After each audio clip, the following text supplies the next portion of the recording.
The film opens on a dense, uncanny forest. A man sprints through the undergrowth like a madman, desperate for a way out. The trees close around him. Each path looks the same, and the world tightens with shadows. He keeps watching the sky, measuring time by the sun, and the sun is tipping toward evening. Still he runs, as if motion itself could carve an escape. After a frantic stretch, he comes to a sign nailed to a tree. Point of no return. The number 108 is scrawled beneath it. The sight of those words drains color from his face. A heavy, nervous stillness settles over the woods. Birds lift from branches all at once and clear the canopy, as if something beyond human notice has pushed them away. Even the normal wild animals are absent. There is no rustle of deer, no distant predator cry. Fear presses on his chest, and he runs harder. Hours pass. The forest yields no path that feels true. Each turn returns him to the same blank green world. There are no safe places. The man climbs a tree in a last attempt to find refuge, but a brittle branch breaks beneath him, and he falls, hard, to the forest floor. He is badly injured, ribs broken, blood on his face, and before he can lose consciousness, the ground itself shivers. Low, strange growls ripple through the trees. He hears them like an animal might hear thunder, and his throat closes. Something seizes him, yanks him away. We do not see the hand that takes him. We only hear the horror in his screams. 6 days later, we meet Meena, a young woman who works at a small bird shop in town. She is practical, used to quiet routines, feeding seeds, cleaning cages, cataloging new arrivals. Her boss hands her a job that seems ordinary at first. Deliver a golden parrot to a remote address well beyond the city limits. Meena agrees without question. The shop needs the favor, and she needs the extra cash. She sets the coordinates on her phone and heads out. On the road out of town, she passes a bulletin board plastered with faded photographs, faces of missing people pinned like memorials. Meena notices, but does not linger. Time is short. She takes a shortcut that cuts through the forest, hoping to arrive quickly and be back before dark. The route takes her deep into the trees, and then, without warning, her phone loses signal. The map stalls. The car radio falls silent. For a moment, she thinks the battery is dying, but the warnings are more than electrical interference. A calm, hungry quiet has settled. Meena gets out and walks, the parrot's cage bouncing in her arms. She sees a shadow slip between trunks and gives chase, but finds only empty underbrush. Then she spots an old woman running, eyes wide and urgent, and Meena follows. The old woman doesn't slow. She dashes through the trees like someone driven by panic. Meena pursues until the woman vanishes between roots, and then she finds a small, hidden room tucked where the roots knit into the earth. The old woman opens the door and urges Meena inside, saying, "Come in if you want to be alive." Meena tells herself it was simple compassion that led her to step across the threshold. Inside the room is a strange, high mirror, an enormous pane of glass fixed to the wall so that it looms over the interior like a silent sentinel. The old woman introduces herself as Medlin. Two younger people share the space: Kiara, thin and watchful, and Daniel, a taciturn man with coiled, nervous energy. Medlin says their refuge has a name,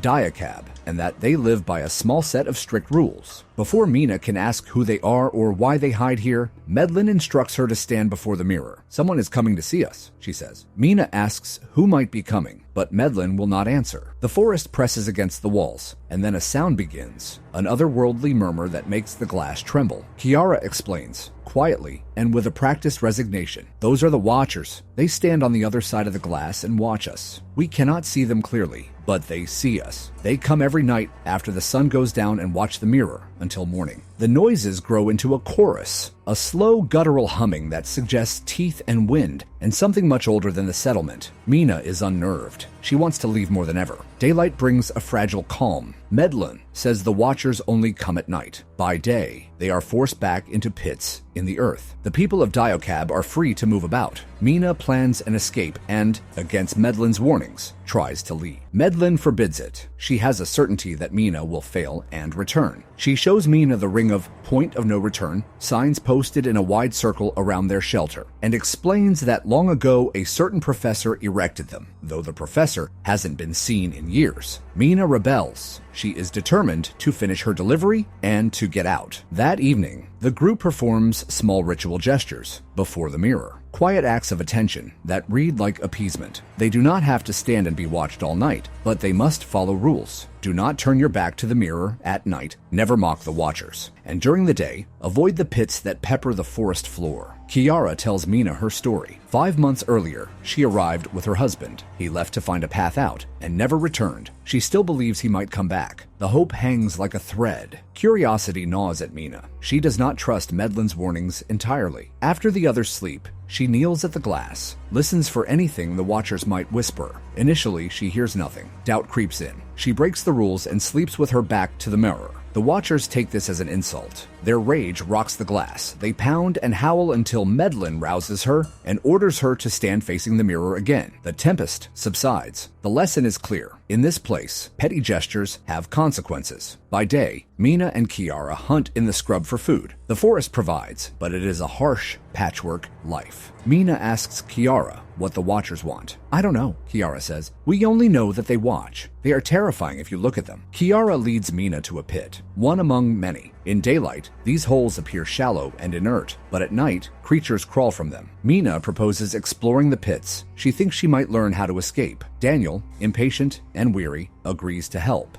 Meena descends on a rope, tethered to Daniel above. Inside the pit, she uncovers human belongings. A child's bicycle, an old camera, a cracked journal. These items were left behind by those who disappeared in the forest. They are a breadcrumb trail of vanished lives. As Meena pockets a few things, a hand reaches down from the lip of the pit. Sunlight hits the skin and it smokes. The reaching arm recoils, burned by the light. Daniel hauls Meena up and they scramble to safety. The pit is a threshold. The watchers are stronger in shadow and vulnerable today. Back at the shelter, they rig the camera they'd salvaged so they can watch the mirror's other side. They are curious, reckless. That night, a shadow appears outside and knocks at their door. The TV shows 2 human legs and a voice they recognize as Kiara's husband's. Kiara rushes for the door, certain he has come. Medlin stops her. Do not open, she says. Ask something only he would know. Kiara throws a test question, something intimate only her husband would answer, and the voice cannot respond. When they refuse to open, the watcher outside smashes the external camera and slams on the mirror with a force that cracks the glass. For an awful moment, the house shudders. The creatures can mimic human form, but their mimicry is imperfect. The next morning, Medlin takes the goods that had been pulled from the pits and throws them back. The theft, she says, was an act that invites violence. Daniel begins to fray. Little provocation sets him off. Kiara, unmoored by the loss of any real return from her husband, teeters on a dangerous edge. She contemplates throwing herself into a pit. Meena pulls her away. Daniel, more dangerously unstable, lashes out. He ties Medlin to a tree and declares his own rule. The group fractures. That night, Daniel locks Kiara in the safe room and leaves Medlin and Meena to the forest. When the watchers come, they hunt with a slow, intelligent curiosity. Meena and Medlin hide beneath a root ball, while creatures with 2 long limbs and strange gazing eyes sweep through the clearing. These watchers are not simply monsters. Medlin later explains that they are faded remnants of an older thing, fairies that once lived openly among humans. Over centuries, they were driven underground and punished with a curse that burned them in sunlight and dimmed their wings. What remains is mimicry and hunger. Medlin tells a story. Centuries ago, humans and Fae lived together until fear and greed drove the Fae into hiding. Humans bound them into pits. Time underground hollowed them and taught them imitational tricks. They learned to take faces, to wear borrowed flesh, because they craved the warmth of walking among people again. Their powers were diminished, but not gone. They became watchers, quiet, patient observers of human life, practicing to step back into it. She explains another piece of history. Professor Martin built a bunker and conducted experiments on these creatures. He lured people into the woods with money and promises, leaving them in the shelter above while he observed from below. The footage Meena finds later is merciless. Martin, driven by grief after his wife's death, tried to reclaim the past by studying, capturing, and manipulating the Watchers. He recorded his work on tapes, and those tapes tell a complicated story of fascination gone cruel. In Martin's archive, Meena discovers footage of a different Watcher, one that stood in light without burning, one that had taken the perfect shape of a small child and could pass for human. The professor had brought that singular creature into his lab and, in his grief-addled aim, attempted to remake it into his dead wife's likeness. He taught the creature gestures and memories until it could mimic her.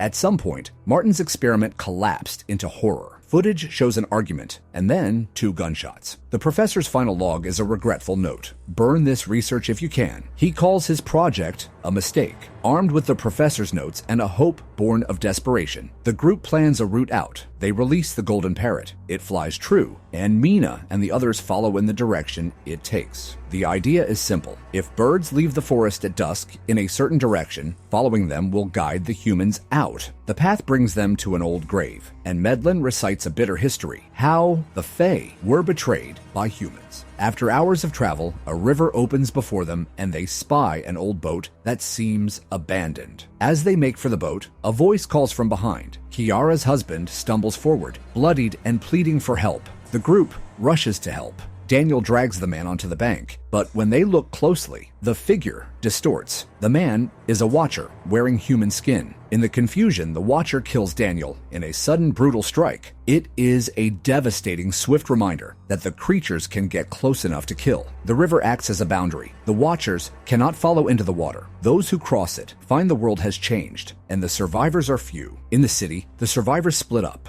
Meena obeys Professor Martin's dying instruction to destroy his research. She breaks into the university, finds the files, and discovers more than she expected. Recorded interviews, notebooks, photos. One discovery changes everything. An old tape recorder contains a history of another kind. Long ago, when humans and Fae intermarried, they produced offspring called halflings, beings with traits of both kinds. Halflings were skilled at assumed forms and mimicry. Some could replicate a dead person's face so convincingly that no one would notice. Martin had suspected halflings lived among people, hidden in plain sight. The professor's data suggests they still do. As Meena reads, she finds a photograph. Medlin, standing beside Martin in happier times. The revelation cuts like cold water. Medlin is not who she claimed to be. She is the very kind of creature they fear, a hybrid, taught by Martin to wear the face of his late wife in exchange for a promise of freedom. Meena is stunned and hurt. Betrayal sharpens into a cold clarity. When Meena confronts Medlin, the truth spills out in a raw confession. Medlin admits she had been mocked by her own kind as a child, ostracized because she was different. The professor found her captive and promised to help her leave the forest if she took his wife's place. He taught her the gestures, the voice, the old wife's mannerisms. Later, he betrayed her and attempted to kill her.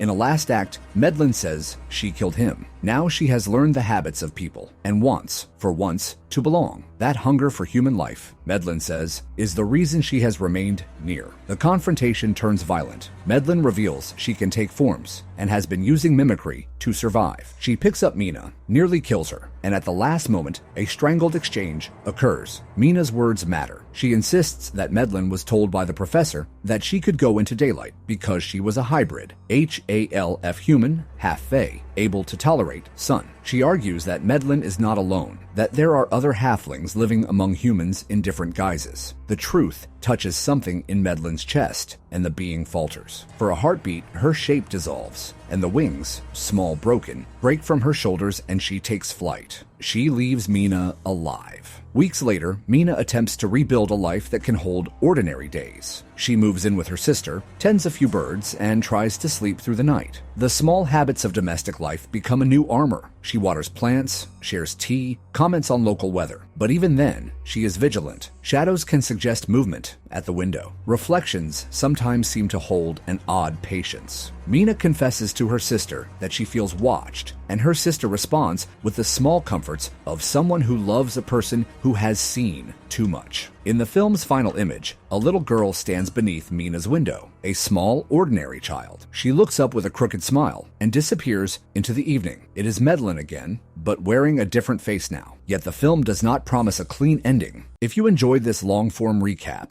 subscribe for more breakdowns and film explanations. Ring the bell to keep up with new content, and drop a comment telling which movie you'd like explained next. Thanks for watching, and stay curious, but keep your mirror turned toward the light.